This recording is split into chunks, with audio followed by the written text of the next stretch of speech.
While you may be well aware of the basics when it comes to the Empire's soldiers of choice, the fact that the ones seen in the original trilogy are definitely not the same as a clone trooper. They occasionally go by the name of Bucketheads, and I've been knocking around this franchise since the very beginning. There are likely a ton of fascinating Stormtrooper secrets you're still yet to discover. Were you aware of the origins of their legendary name? And do you really know absolutely everything about their unmistakable armor? Well, for the answers to those intriguing questions and so much more, look no further than these 10 wonderful or unexpected secrets about Star Wars' most adored canon fodder. Because I am Gareth, this is What Culture Star Wars, and here are 10 secrets of the Stormtrooper you didn't know. Probably. Number 10, all female units exist. Throughout much of the Skywalker saga in particular, if a Stormtrooper did end up popping up on your screen, the chances were that this soldier would be a male. That's not to say that women were forbidden from fighting for the Empire though. The utterly wasted Captain Phasma famously led troops in the sequel trilogy, before being disappointingly killed off in Episode 8 The Last Jedi, of course.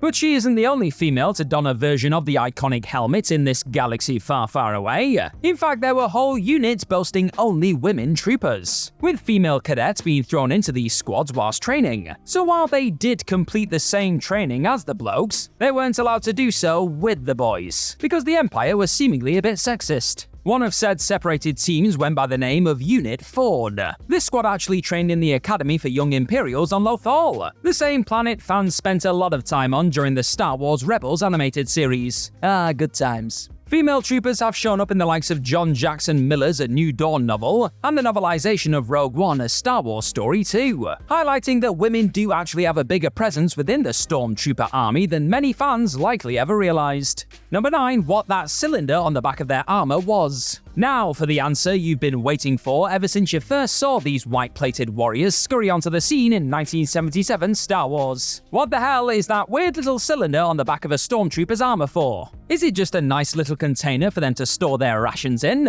Was it just a useless piece of plastic added onto their outfit to make them look cool? Nope, this was actually a pretty effective weapon hiding in plain sight. That's right, that white cylinder was actually a super cool explosive. What made this Beridium Core Code Key Thermal Detonator, as it's called in the expanded universe, so fascinating is the fact that they could only be activated if you possess the right code. Meaning that if a pesky rebel managed to get their hands on your Beridium Core, they would not be able to use that baby against you.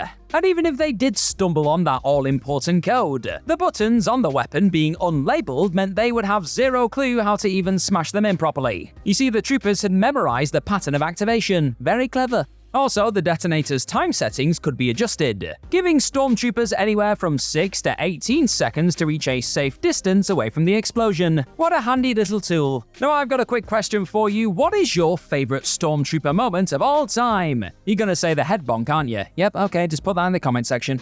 Number 8, they almost wielded lightsabers. Sticking with the weapons used by the Empire's go-to soldiers, it turns out that the plan wasn't always to have Stormtroopers chase our heroes around the galaxy with blasters as their primary fighting tool. Many moons ago, the great Ralph McQuarrie created some utterly stunning concept art based on George Lucas's early drafts of the first Star Wars. That was ultimately used to help convince 20th Century Fox to allow the director to create his balmy Galaxy Far, Far Away adventure. And among these gorgeous creations was actually an early shot of some Stormtroopers seemingly getting ready to clash with the protagonists, with these soldiers surprisingly being armed with lightsabers and shields rather than the blasters they'd eventually carry in the franchise. That idea was scrapped in the end, of course, with lightsabers generally only being used by Jedi, Sith, and other Force-sensitive souls in the series in the time that followed its arrival in theaters in 1977. But it's still interesting to imagine how different the franchise could have been had the original plan of laser sword swinging troopers made its way onto screen. They wouldn't have to worry as much about hitting the target from long range at least. Oh, and speaking of that, Number 7, Stormtroopers aren't always terrible shots, sometimes it was on purpose. As alluded to in that prior entry, Stormtroopers have picked up a bit of a reputation for not being the greatest of shots with a blaster. And while they certainly missed their fair share of rebel targets over the decades, one of the most infamous examples of these supposedly precise Stormtroopers, according to Obi-Wan Kenobi at least, being anything but was actually just all part of the plan. You see, while many would ultimately assume the troopers were just entirely useless when trying to prevent Luke Skywalker, Leia Organa, and Han Solo's escape from the Death Star in that first Lucas' 1977 picture, the truth was actually hiding in plain sight all along.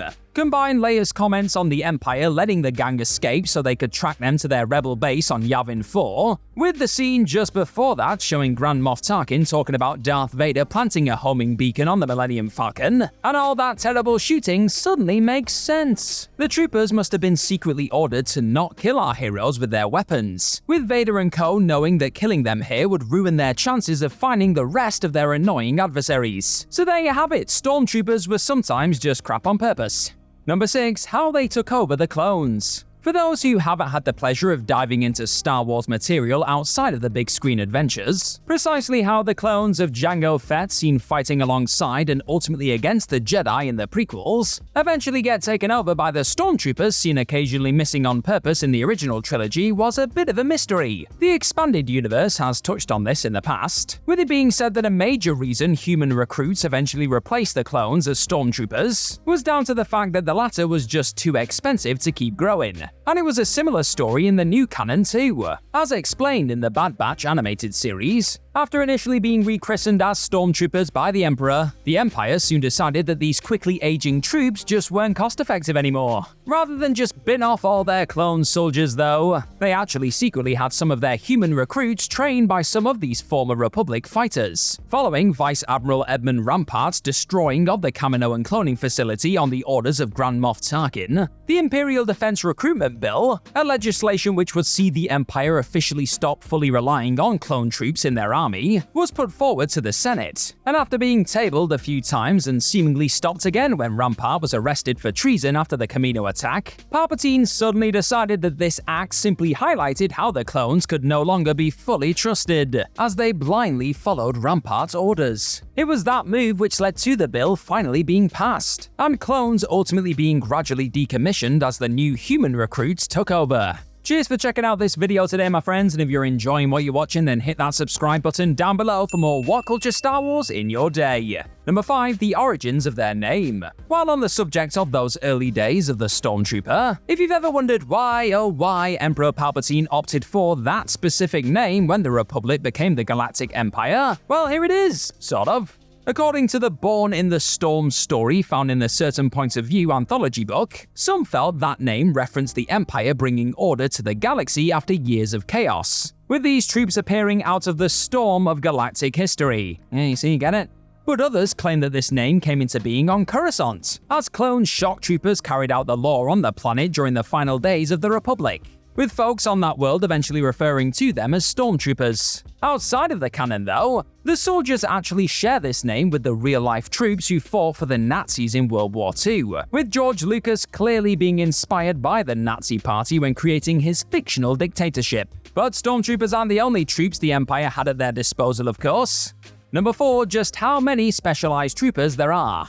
Now, you're no doubt aware that the Empire didn't just solely rely on their standard stormtroopers to get the job done, along with unleashing everything from AT-ATs to TIE fighters depending on what scenario they found themselves in. The evil group also had a trooper for all occasions too. And while you've likely seen the likes of the Death, Coastal Defender, and Cold Weather Assault troopers on screen over the decades, there's a strong chance you didn't realize just how many different variations of the specialized soldiers there actually secretly were in the Empire's ranks. Crimson Troopers trained to deal with volcanic locations, Cave Troopers equipped to manage dark areas, Space Troopers, yep, they wandered around the surface of the Death Star, and even Night Troopers, pretty much zombie soldiers, are just a few of the super specific and unique warriors the Imperial Army has had to offer.